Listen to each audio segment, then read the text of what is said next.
My name is Jason. My dad and mom ran a small fried chicken shop in New York City. Dad, who had always dreamed of becoming a chef since he was little, finally opened the shop after borrowing money. Our family's living space was on the second floor, up the stairs from the shop. When I returned from school, it was my daily routine to dash into the kitchen at the back of the first floor, still with my backpack on, and sneak some of the fried chicken Dad made.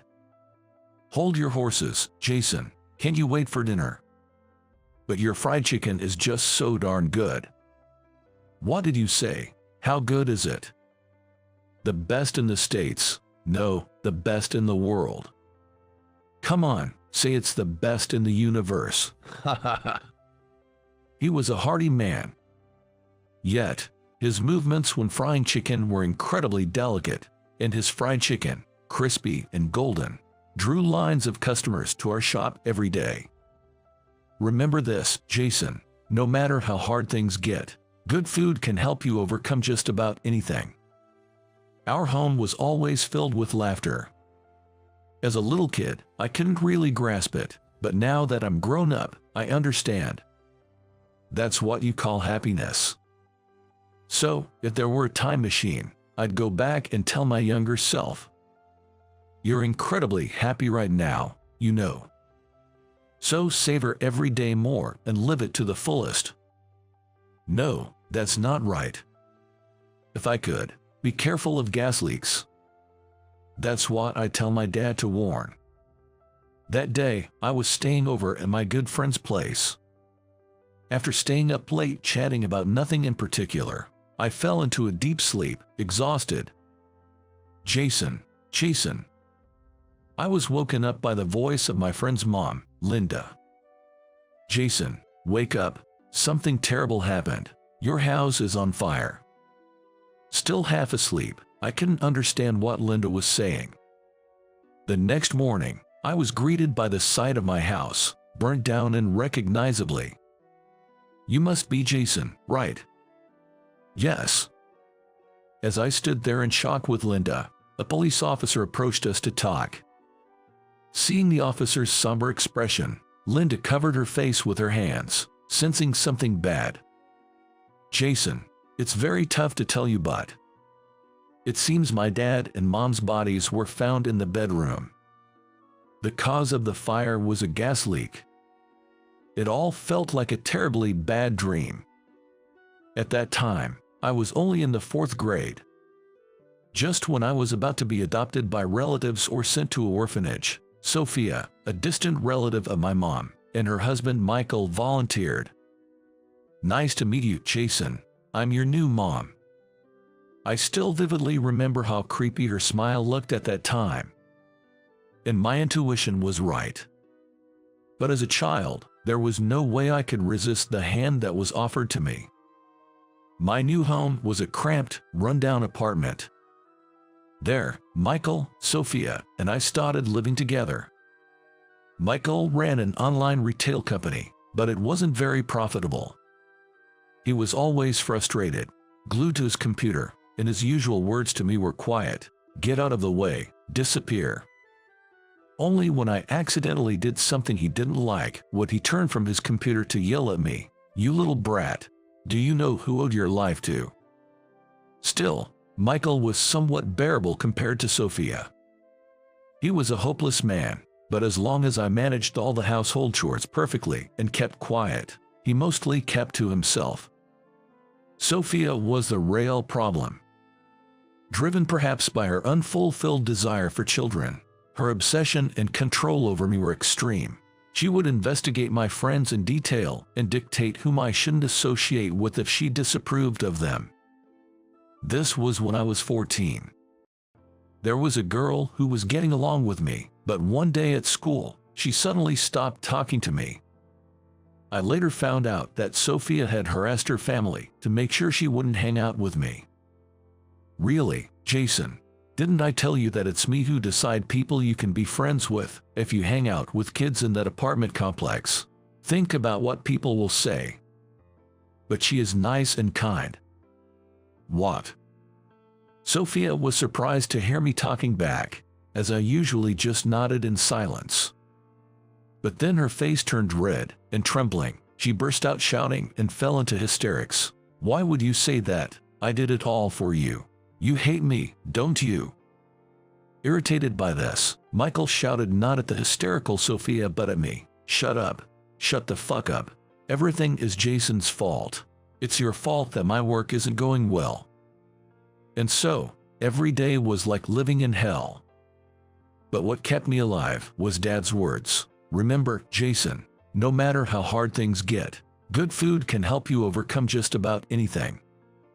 After some point, I became motivated to make people happy with my cooking, just like Dad. So, while attending high school and working multiple jobs to save up tuition, I secretly enrolled in culinary school without telling my toxic parents. When they found it out, they said, "Chef is a stupid job. So, aiming for that makes you stupid too. Well, you don't have my genes." Oh, how embarrassing that my son wants to be a chef. I'll have to tell the neighbors he wants to be an entrepreneur. I could tolerate their belittling me, but insulting chefs felt like they were also mocking Dad, which I couldn't stand. Chef is an honorable profession. That day, I rebelled against my toxic parents for the first time in years. Of course, I was severely reprimanded, but I don't regret standing up for myself.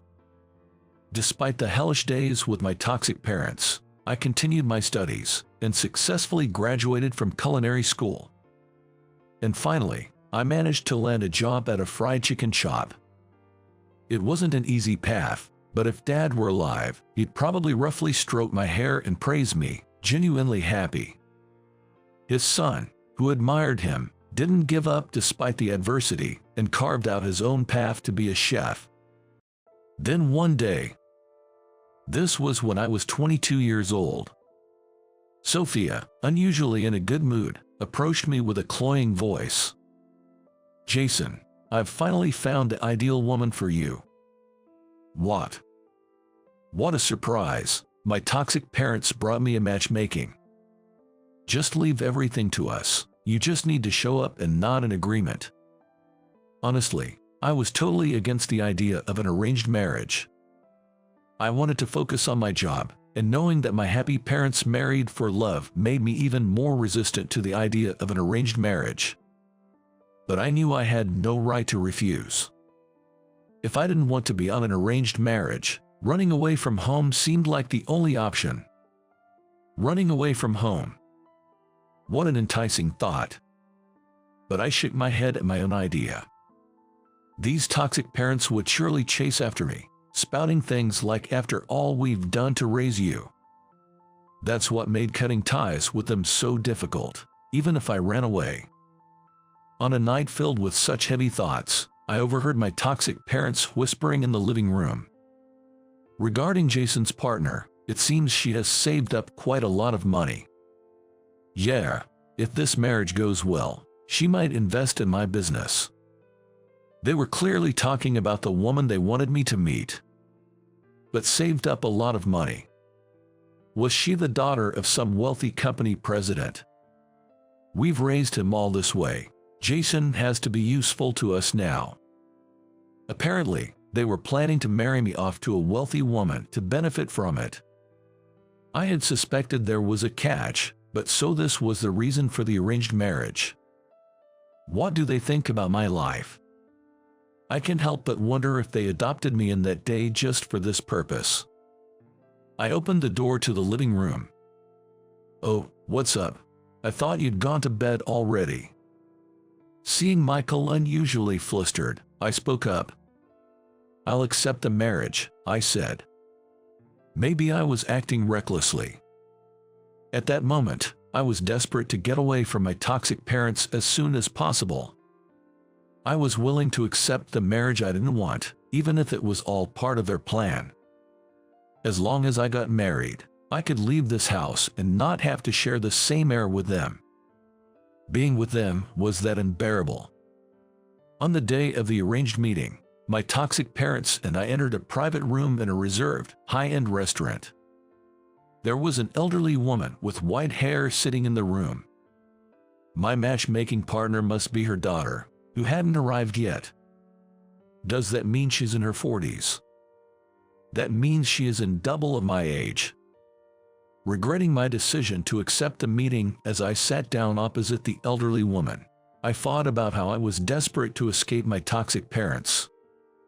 My toxic parents sat down on either side of me.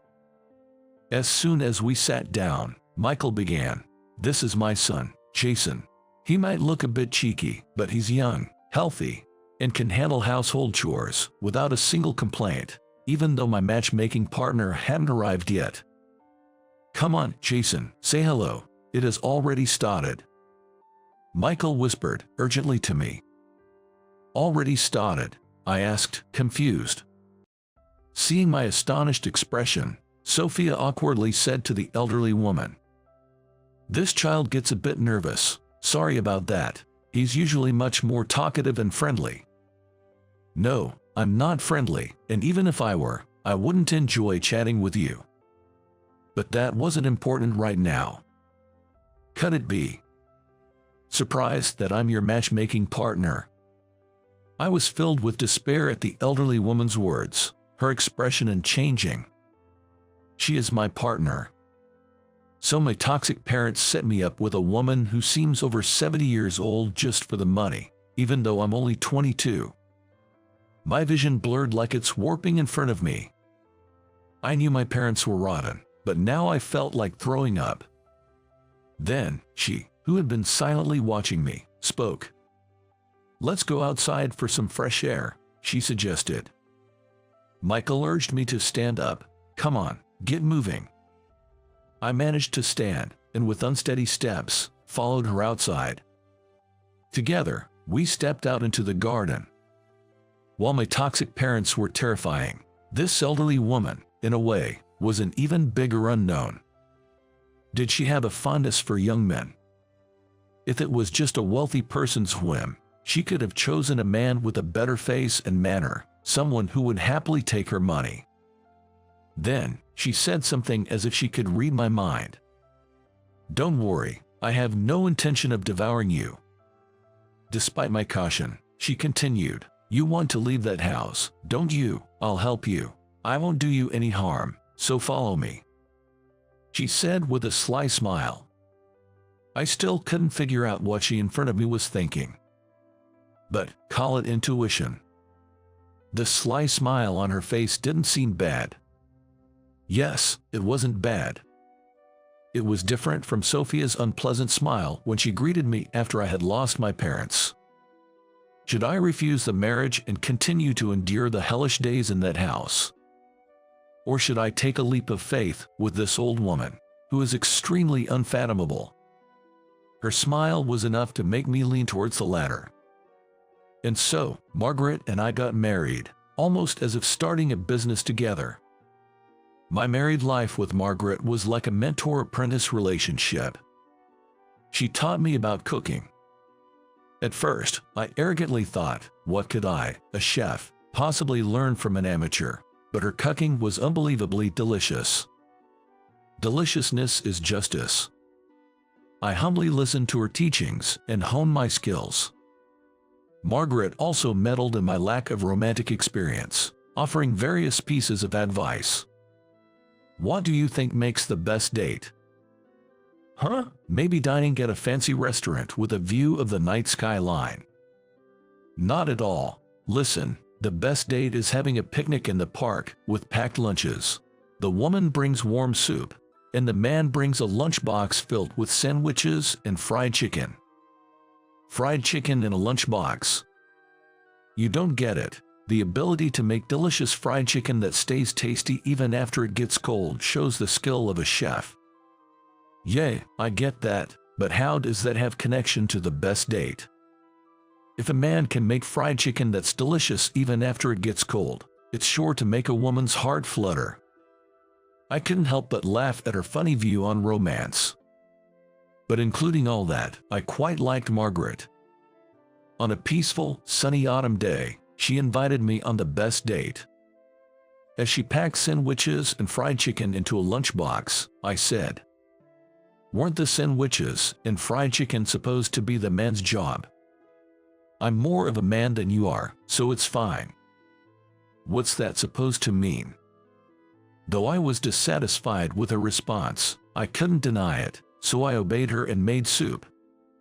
With a lunchbox, we headed to a nearby park together. To anyone passing by, we must have looked like a grandmother on a stroll with her doting grandson. Nobody would guess we were a couple. Arriving at the park, we opened our lunch on picnic blankets immediately. I had eaten Margaret's cooking many times before, but it was my first time to try her fried chicken. I work at a fried chicken shop, after all. It's not going to impress me that easily. Just eat without complaining. Prompted by Margaret, I took a bite of the fried chicken. Well, it's really good. Despite being completely cold, the crispy and crunchy texture was undeniable. But soon, I realized something. This is... Got it right? Well, you barely got passing grade then. At the moment, I felt incredibly nostalgic. No doubt about it. This texture, this taste. As I devoured the fried chicken, on the verge of tears, Margaret said, "Your father learned how to make fried chicken from me, you know." I remembered my dad mentioning it once. Since I can remember, my dad's fried chicken shop had been a famous spot with queues outside of the door, but at the time he opened it was facing financial difficulties and on the verge of closing. At that time, my dad stumbled upon Margaret's shop and was so impressed by how delicious of her fried chicken was. Then he begged her to take him on as a disciple right there. My dad's shop flourished because he learned how to make fried chicken from Margaret. So, my dad always said, I have a master to whom I can never express enough appreciation, and that master was Margaret. My dad always said he wanted to give back to you someday. What are you talking about? With anything, I'm the one who owes him. What do you mean? In the culinary industry, it's tough for women to get recognized, but when your dad's shop became famous, so did mine as his master, and it started to thrive, Margaret explained. I had no idea. So, I'm the one who owes a debt of appreciation, and yet, he passed away, leaving you, still a little boy, but well, it was good to be able to take you, his son, in this way. Margaret knew I had been adopted by my toxic parents. She had enticed my financially struggling toxic parents with her wealth and proposed marriage. Just getting you away from those people isn't enough to repay the debt. So, Jason, when I die, I'll leave all my inheritance to you. Everything I have is thanks to your father. No, I don't want the inheritance. As much as I appreciated the offer, there was something I wanted far more than money. Because my dream was, I don't need money. Instead, teach me how to make fried chicken. I want to become a chef who can rival my father. Margaret smiled, saying, that's his son. After learning how to make fried chicken from Margaret, I could recreate the taste of the fried chicken my father made. Indeed, I became a major chef with the highest caliber, though still unknown. When I open my own shop someday, let's have the best date again. Next time you'll be the one making the fried chicken. Margaret showed me her characteristic sly smile. But that day never came. Because Margaret passed away because of cancer. She knew about her limited time and wanted to repay my father and me within her remaining life. On the day of the funeral, my toxic parents came to get their share of the inheritance.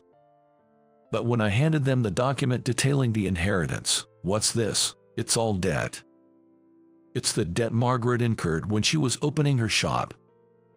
Damn, that old hag had no money. She tricked us. If we knew, we'd have married Jason off to a wealthier family.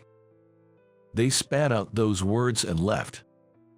Of course, knowing it was a negative inheritance, they decided to pretend not to know about it. As expected, my toxic parents tried to dump everything on me. It was natural, there was only debt. because Margaret had given me a substantial amount of money as a living inheritance. With that money, I was able to pay off Margaret's debts and open my own fried chicken shop. I said I didn't need the money. In the end, I received everything from Margaret. Times passed after Margaret's death. On a snowy day, I went to the park with a lunchbox to fulfill our date promise. Thanks to you, I was able to open a shop. See, my fried chicken is delicious, right? A tear rolled down my cheek. Then someone gave me a handkerchief. Here you go. Looking up, I saw a black-haired woman standing there. On a snowy, cold day far from ideal for a picnic. A woman who approaches a man crying while eating fried chicken is certainly not an ordinary person. Would you like some warm soup? Soup? No, it's cold now, and this is the worst date, isn't it? She was a neighbor's daughter who Margaret was fond of, and she had mentioned me to her, saying she had someone to introduce. We looked at each other and chuckled. Margaret, you were so unfathomable woman. As for my toxic parents, damn, we spent all our savings counting on that old hag's inheritance. Let's go ask Jason for money, shall we? Have you seen his shop? It's always crowded, too many people around, and when he closes, he locks up and goes straight inside. Hey, I know you're in there. Shoot. They seem to be on the verge of fleeing at night, even struggling to find food. Feeling a bit of pity for them, I'm thinking of delivering some of my fried chicken to those foolish toxic parents someday. What? Because you witnessed the accident, you have to go to the hospital as a companion. Is there such a thing as this drama-like situation? If you can't make it, consider yourself fired after today. Despite having an important business dinner, I wanted to head to the dinner as soon as possible, but I didn't have the heart to leave someone suffering right before my eyes. When I contacted my boss, Ryan, to explain the situation, he yelled at me. The call was unilaterally cut off by Ryan. Although the dinner was important, I couldn't leave someone who might be in danger of losing their life. Hours later, after finishing up at the hospital, I headed to the dinner venue. Upon my arrival, Ryan was incredibly angry and started yelling at me. What the hell are you doing showing your face here? Just as I was about to apologize to Ryan for the umpteenth time, that's when it happened. President Johnson, the client sitting across from Ryan, stood up and smiled at me. My name is George. I'm just an ordinary office worker. After graduating from college, I started working at this company as a new graduate, and it's been almost 4 years. The first year was all about getting used to the new environment and workload, and every day was hectic just trying to get used to the job. However, after 4 years, I got used to the job and was leading a fulfilling life. Well, it would have been nice if I could have led a fulfilling life getting used to the job. Hey George, how much longer are you going to take with that report I asked for? Sorry, I'll be done soon. Stop dawdling, hurry up. I'm sorry.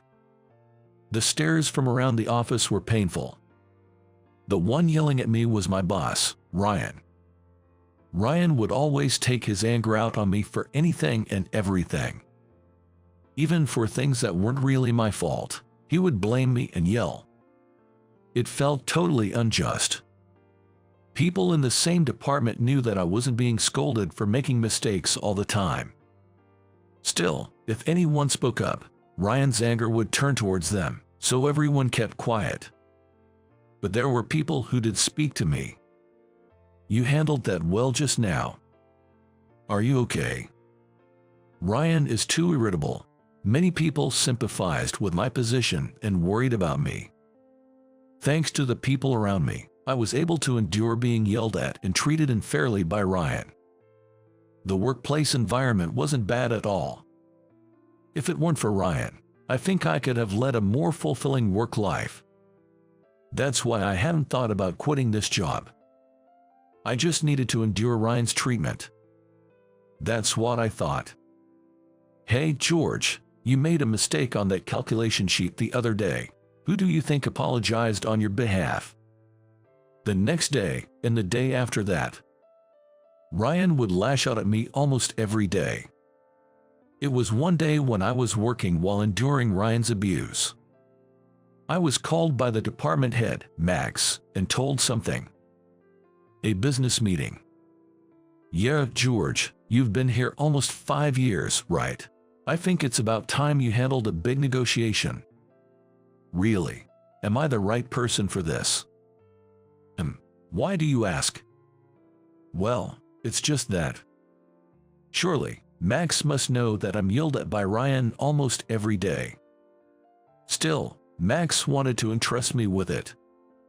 Perhaps sensing what was on my mind, Max continued with a smile. Well, regarding Ryan, I think everyone understands. Besides, George, your work has a reputation in the department for being meticulous and precise. Really?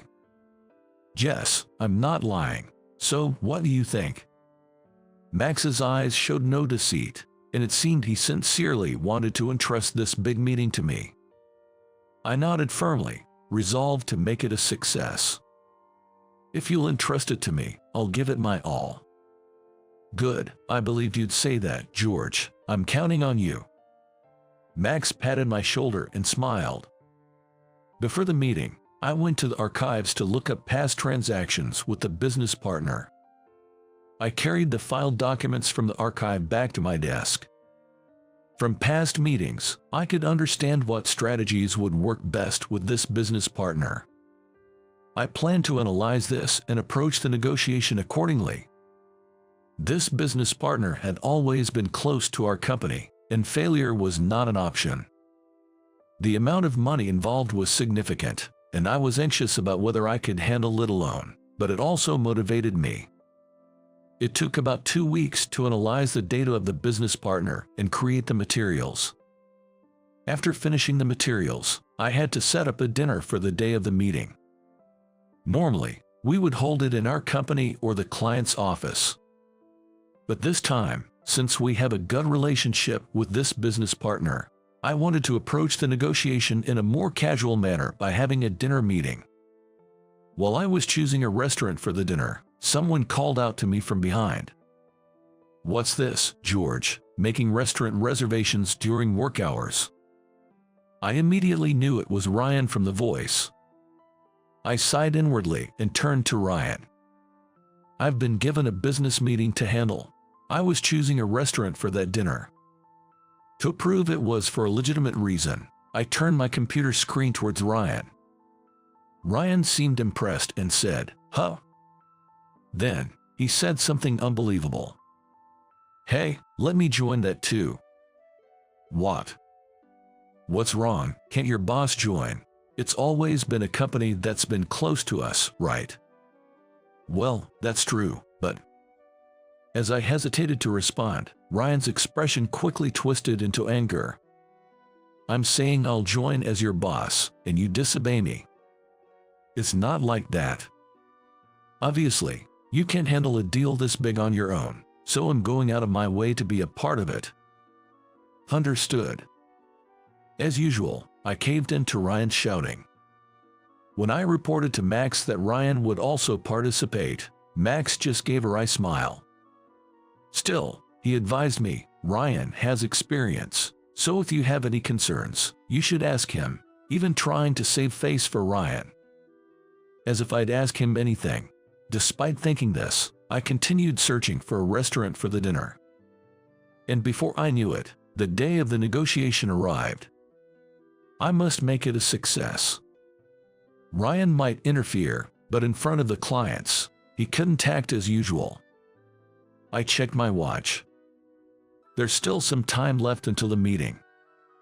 I left the office early to ensure I wouldn't be late, but it seems I left a bit too early. That's when it happened. With a screeching sound of brakes, I heard the sound of something large colliding. Turning in surprise, I saw 2 cars had collided head-on. An accident. People started to gather, and I turned my attention towards the scene. The car that was hit had its driver's seat completely crushed, making it impossible to check on the condition of the person inside.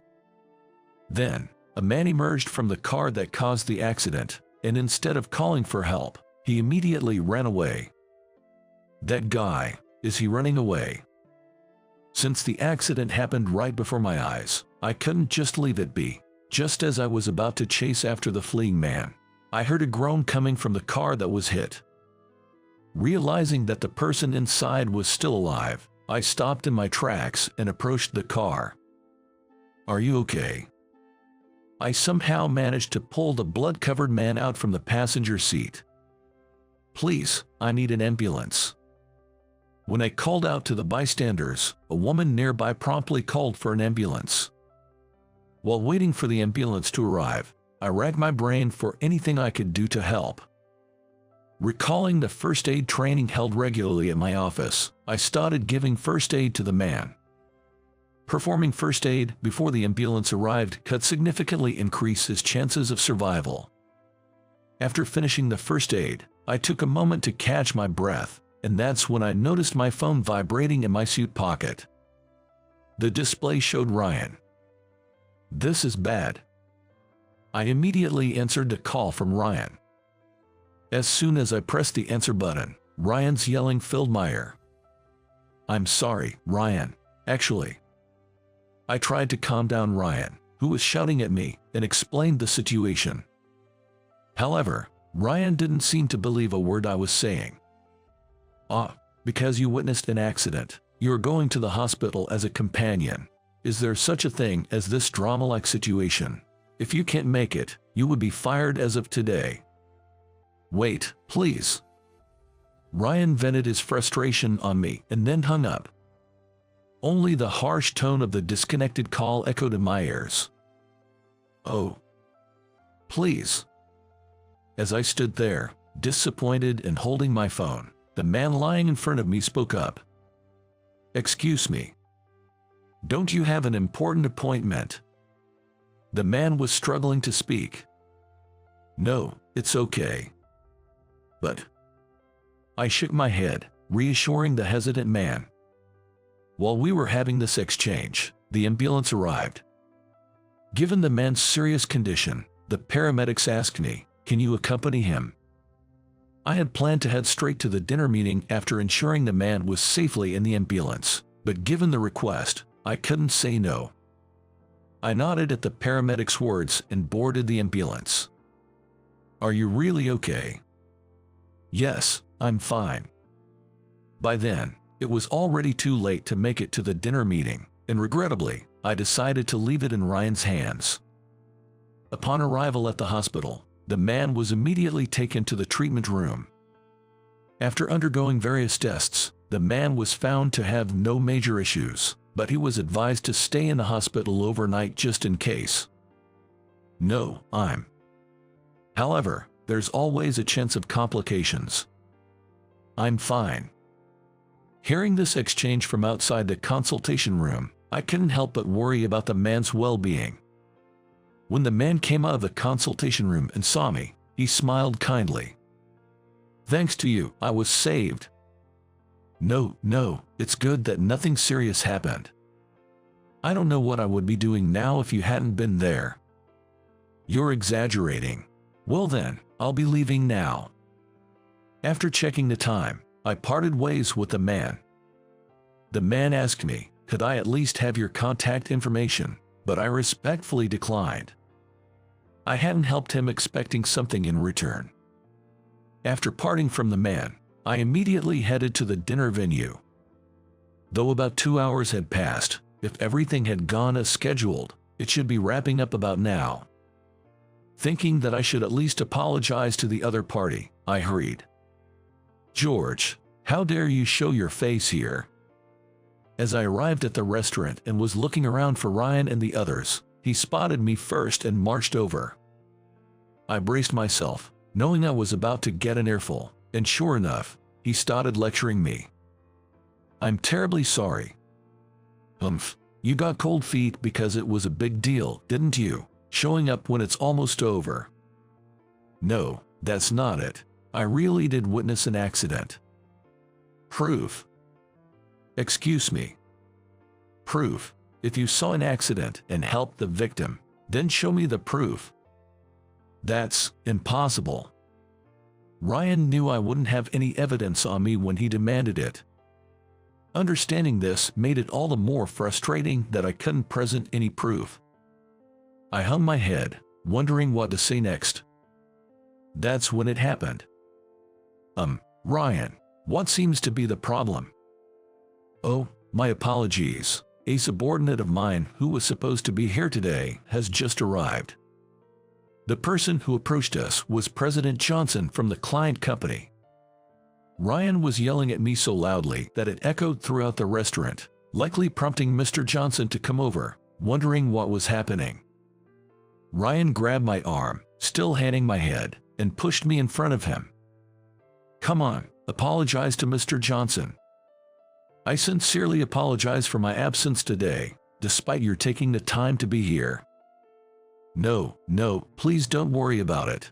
Ryan provided a very good talk, so I'm quite satisfied. Your words bring me relief. Mr. Johnson smiled warmly. Ryan seemed proud of being praised by him and gave me a smug look as if to say, "See, I appreciate your generous understanding. I will ensure that something like this never happens again." It's too late for that. A loser like you couldn't possibly make a comeback. I had neither the energy to feel angry nor the strength to retort to Ryan's words. The fault was entirely mine this time. I had arranged the dinner and invited Mr. Johnson, only to be absent for a baffling reason on the day. If only I had ignored the accident, none of this would have happened. Yet, I couldn't bring myself to ignore someone injured just to attend the dinner. Still, it's true that my misjudgment almost caused damage to the company.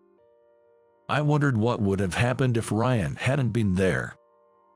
Despite having helped someone, it seemed like good things were scarce, mocking myself internally. Is this all my life is going to be? Come on, let's head back to the office. You have to write a letter of apology. Yes. After saying goodbye to Mr. Johnson, Ryan and I got into the company car. Just as Ryan started the engine to head back to the office, that's when it happened. There was a knock on the car window. Curious, I looked up to see Mr. Johnson, whom we had just parted ways with. I quickly got out of the car and asked him what was the matter. Ryan, not expecting him to follow us, got out of the car with a surprised look on his face. Ryan, you were demanding evidence from him earlier, weren't you? You wanted proof for why he couldn't attend the dinner. It seemed quite rude the way you were yelling. It's for his education. Education? Mr. Johnson calmly questioned Ryan, who was visibly flustered. Well, I didn't see it as education, but well, let's leave it at that. George. He shifted his gaze from Ryan and looked straight at me. As I stood up straight and met his gaze, he smiled gently. It seems my acquaintance was in your debt. Ryan, this is your proof. Oh. Then, out of nowhere, the man I had accompanied to the hospital earlier appeared from behind him. You are. Thank you for earlier. The man smiled at me and reached out for a handshake. No, not at all. It was nothing. I heard about the situation from him. The man said and then glared at a bewildered Ryan. You, always yelling without listening to anyone, must feel very important, huh? Ryan, intimidated by the man's stern look, seemed utterly scared. This might be the first time I've seen Ryan looking so intimidated. He always seems to be the one in charge at the office. You set me up. Ryan, in his panic, pointed at Mr. Johnson and said with a trembling voice. The three of us exchanged glances, wondering what he was talking about. Ryan, please calm down. I tried to calm a shaking Ryan by placing my hand on his shoulder, but he shook it off vigorously. "You all conspired against me, to embarrass me." "Ryan, that's not true at all." "Then why is the man you claim to have saved here?" "Let me explain." He smiled warmly and began to tell us the story. Apparently, they were friends. They hit it off when they happened to sit next to each other at a bar one time. Since then, they became drinking buddies who often went out together. The reason the man showed up at the dinner was because, right after parting ways with me, he had contacted Mr. Johnson saying, "I was in an accident, but a kind person saved me." Mr. Johnson, checking the message, heard Ryan and me arguing and suspected it might be related. After describing my appearance to the man, it matched the person who had helped him, prompting him to rush over here. The thought that my lifesaver might be in trouble because of me made me so restless I just couldn't stay put. The man laughed shyly. Surrounded by the congenial atmosphere among myself, the man, and Mr. Johnson, Ryan seemed to feel so out of place that he quietly said, "I'm terribly sorry," offering his apologies to both of them. Then, eager to leave the scene, he quickly got into the car and, from the driver's seat, rolled down the passenger side window to urge me to get in the car quickly. I thanked them once again before getting into the car. A few days later, something unexpected happened. "George, it seems you did a great job." "What?" "The business dinner the other day. We got a very positive response." Despite the meeting not proceeding as planned, Mr. Johnson had given us a positive response. Following that, we managed to secure a larger contract, and the company's performance skyrocketed. Come to think of it, since the contract with the client was settled, an internal investigation had been conducted in the office. The investigation was about Ryan, and his habit of yelling at me had become widely known among the office staff. Furthermore, it was found that Ryan had previously taken credit for his subordinates' achievements. The internal investigation revealed numerous pieces of evidence and testimonies to this effect. Ryan's punishment was a salary reduction, but he apparently felt uncomfortable staying at the company, and, before we knew it, he stopped coming to work altogether. With Ryan gone, Max recognized my achievements, and I was promoted to Ryan's former position. Without Ryan's constant yelling, I was able to focus more on my work than ever before, contributing to the company's increasing performance.